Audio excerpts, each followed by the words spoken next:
Assalamualaikum warahmatullahi wabarakatuh. Nama saya Muhammad Rifai Zain. Hari ini saya mau ngajak kalian buat mikir bareng soal atau fenomena yang sering banget kita alami nih, tapi jarang kita sadari secara sadar gitu. Sesuatu yang kelihatan tuh sebenarnya biasa aja, tapi sebenarnya punya pengaruh yang gede banget gitu terhadap cara kita berpikir, cara kita bersikap, bahkan kayak gimana kita ngelihat diri sendiri dan masa depan kita. Yaitu kayak, jadi yang bakal saya bahas ini bukan cuman organisasi formal atau ormawa aja ya, tapi seluruh sistem nilai, norma, kebiasaan, dan pola interaksi yang berkembang di dalam lingkungan pendidikan tinggi, mulai dari ruang kelas, ruang organisasi, ruang diskusi, sampai ruang digital mahasiswa. Kenapa sih ini penting gitu? Karena sebenarnya ya, kalau kita nggak sadar tuh sama budaya yang kita hidupin tuh, kita bisa jadi korban dari sistem yang nggak sehat gitu. Kayak kita ngalir aja gitu ngikut. Tapi kalau kita paham tuh, kita bisa jadi agen perubahan yang ngebentuk budaya organisasi yang lebih positif gitu. Oke, kita mulai dulu dari pengertian dasar. Secara sosiologis, budaya organisasi itu tuh bisa didefinisikan tuh sebagai seperangkat nilai, norma, aturan tidak tertulis, kebiasaan, dan cara berinteraksi yang jadi identitas dari sebuah kelompok atau institusi. Di kampus tuh budaya organisasi ini bisa kelihatan dari hal kecil kayak gimana mahasiswa menyapa dosen, bagaimana komunikasi antara birokrasi dan mahasiswa, bagaimana organisasi mahasiswa tuh menjalankan program, sampai hal-hal simbolik kayak gaya berpakaian atau ritual dalam organisasi. Tapi budaya itu tuh nggak netral gitu. Budaya bisa positif tapi juga bisa menekan. Misalnya banyak kampus yang tanpa sadar tuh mengembangkan budaya kompetisi ekstrim, kayak semua mahasiswa tuh dipaksa gitu buat jadi unggul, harus aktif di organisasi, punya IPK tinggi, menang lomba, jadi pembicara, ikut magang sana sini. Ya emang sih kesana keren ya. Cuman tapi kalau diperhatiin nih, kalau kalian perhatiin, banyak mahasiswa tuh yang ngerasa hidupnya tuh bukan buat belajar atau berkembang, tapi buat ngejar validasi gitu. Mereka tuh ngerasa gagal kalau nggak punya segudang pencapaian gitu. Padahal tuh tiap orang kan punya jalannya masing-masing. Ya, ini tuh bisa dijelasin pakai teori social pressure dan role strain dalam sosiologi. Ketika seseorang tuh punya banyak peran dan ekspektasi, tapi sumber daya diri itu terbatas, kayak waktu, tenaga, emosi, akhirnya tuh muncul ya stres, cemas, bahkan juga bisa yang paling parah gangguan kesehatan mental. Belum lagi kalau masuk organisasi mahasiswa. Di satu sisi organisasi bisa jadi tempat belajar yang luar biasa emang. Tapi di sisi lain tuh budaya senioritas tuh kerja rodi, glorifikasi, lembur, dan politik internal bisa bikin mahasiswa kehilangan semangat gitu. Saya kenal banyak banget ya temen gitu yang awalnya semangat ikut ormawa, tapi akhirnya keluar karena ngerasa ditekan gitu, diminta loyal, disuruh kerja terus-terusan, nggak dikasih ruang buat berpendapat, bahkan kayak kadang yang speak up dianggap nggak loyal atau nggak ngerti perjuangan. Kan banyak banget sampai dibikin parodinya kan kayak di Instagram gitu, baik banget. Menurut saya nih ya, ini tuh bahaya. Ini bahaya banget karena kita tuh ngebangun budaya organisasi yang otoriter tapi dibungkus semangat kekeluargaan yang kelihatannya akrab tapi sebenarnya tuh nggak sehat. Kalau kita kaitkan ya dengan teori Karl Marx tuh, organisasi bisa jadi ajang perebutan kekuasaan, ya kan? Sama kayak politik lah. Mereka yang pegang jabatan bisa memanfaatkan struktur dan mempertahankan otoritasnya. Sementara yang baru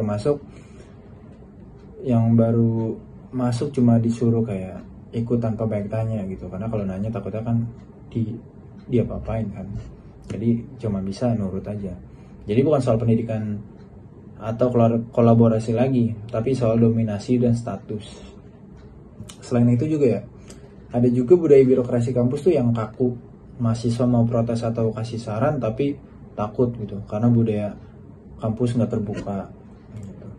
Banyak mahasiswa yang akhirnya tuh jadi apatis, gak mau berpendapat, gak percaya gitu sama sistem kampus bisa berubah. Karena menurut dia, ini menurut saya sih ya, kayak udah sistem yang bobrok tapi itu udah terstruktur gitu, kayak susah gitu satu-satu. Kalau menurut teori Habermas itu, ruang publik termasuk kampus seharusnya tuh jadi tempat diskusi rasional dan terbuka. Jadi kalau budayanya tertutup dan otoriter, mahasiswa malah dibungkam. Saya ingetin lagi,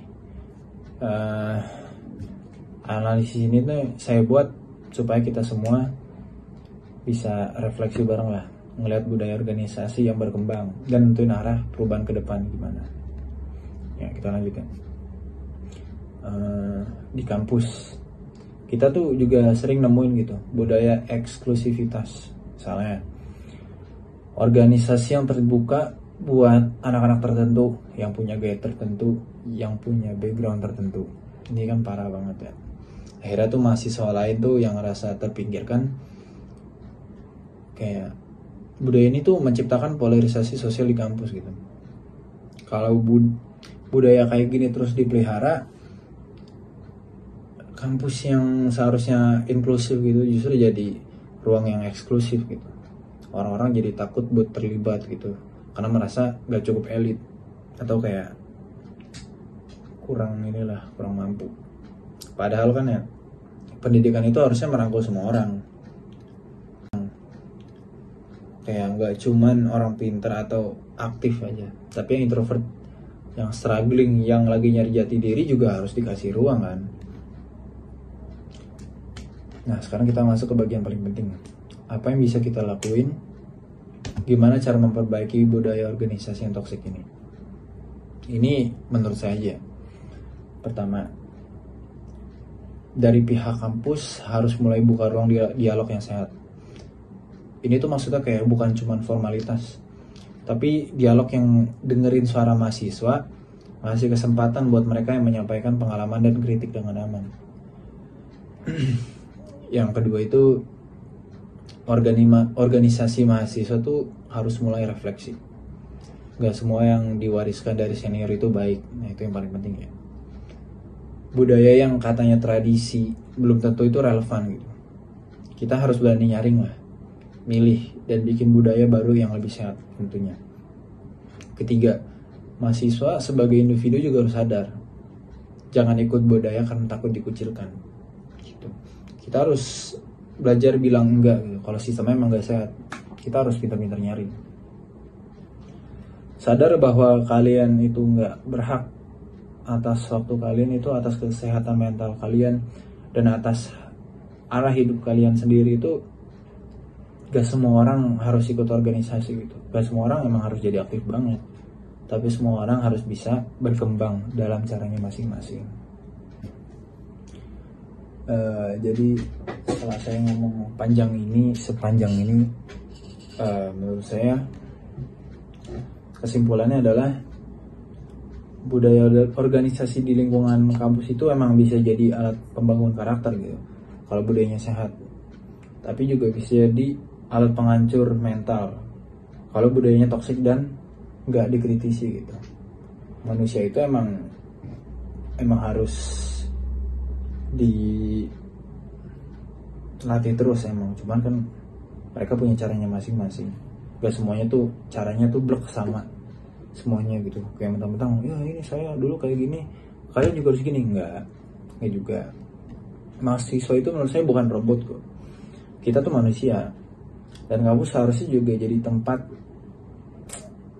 yang mendukung lah pertumbuhan manusia, bukan sekedar tempat menjejalkan prestasi aja lah ya. Jadi bareng-bareng kita bisa lah evaluasi budaya kampus kita masing-masing, biar yang datang kuliah bukan cuma dapat gelar, tapi juga pribadi yang lebih sadar, yang kritis dan sehat secara sosial. Saya Muhammad Rifai Zain, terima kasih sudah menonton video ini sampai habis.